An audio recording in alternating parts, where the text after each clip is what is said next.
Were there any improvements to the current Dragon Ball games if you were to play them on the Nintendo Switch 2?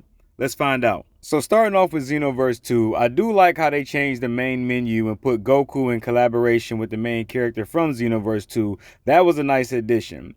So jumping right into the story mode, after creating your character and things of that sort, the graphics basically seemed the same, right? Nothing really seemed like there was enhanced, there was any type of upscaling, or things ran smoother to any degree. It kind of played like it did on the Switch 1, which wasn't bad at all. I actually enjoyed it on the Switch 1 and put many hours into the game. I was just hoping coming here that I would have seen something, if not from gameplay, then at least from the cutscenes. And in the cutscenes, that just wasn't there. Now, as far as gameplay, it literally played the same. I didn't feel anything different. It didn't seem like it was smoother. It just felt like Xenoverse 2 on the Nintendo Switch, and it looked like that as well. So there weren't any adjustments that was made to this. It was basically just backwards compatible with no upscaling or increase to anything.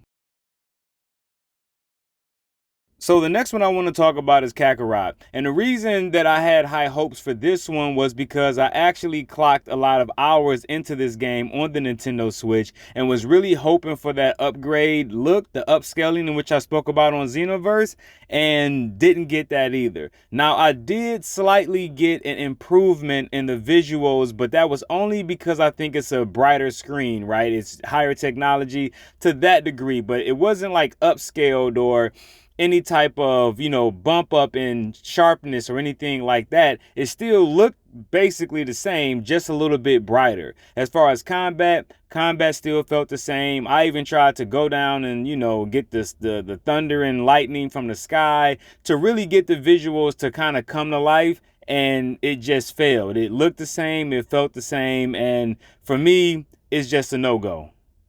Now, breakers. Breakers is the only one that's going to get somewhat of a pass for me and remain on my Nintendo Switch 2 console, where I will be deleting the other two. And the reason being is because with this game, you kind of already know what to expect. You know what it is. And I guess you can kind of say that for the other games as well to a degree.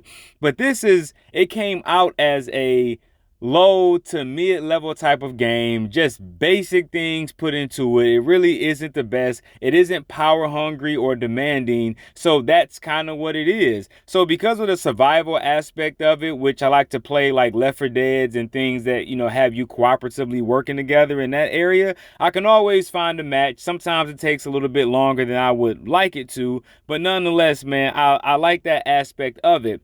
So as far as any enhancements here, you guys definitely aren't going to get any. I mean, you didn't get it when it came out. So to expect that on this one, you really was wasting your time. I mean, you could say like, well, they could have upscaled like they did on the PS5 and Xbox Series X or PC or whatever it may be. And that can be argued, right? But it's Breakers. Everybody knows what Breakers is. It came out as a $20 game. They didn't charge a lot for it because it was basically an engine from Xenoverse 2 that was already used. They just kind of modified some things, in my opinion, for the worse, but nonetheless, it is what it is. So Breakers doesn't play any different.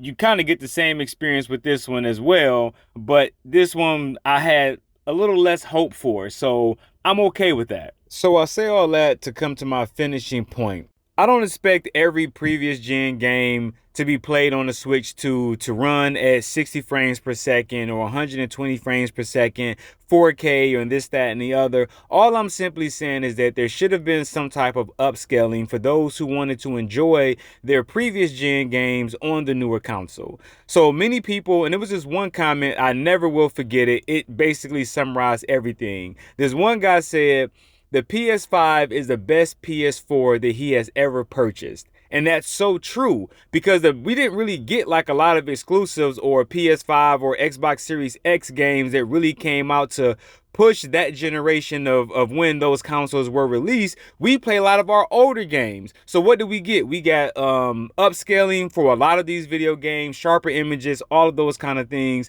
which made the previous games as enjoyable, especially with the faster load times, right? Now that's something that the older games do or will receive or have received is the faster load times, but we just don't have the visual improvements to go along with it. So that's why I say that these games are a no-go for me. So it's not just the Pokemon games, it's not just the Dragon Ball games, it's every previous generation game that can be played on the Switch too. So let me know if you guys agree or disagree with this down in the comment section below. Do you think that the older generation games should just look the same as long as they play and is backwards compatible, it's fine? Or do you think there should have been some type of upscaling that was built into the Switch 2 that made the previous gen games look better, like it was in the PS2 when you were able to play PS1 games? It had that built in. It just made sense. So with that being said, if you've made it this far in the video, consider subscribing to the channel and hit that like button. Trying to get this video to at least 20 likes. I greatly appreciate it. And you know who it is. It's your boy. Oh no, not another reviewer. And I'm out.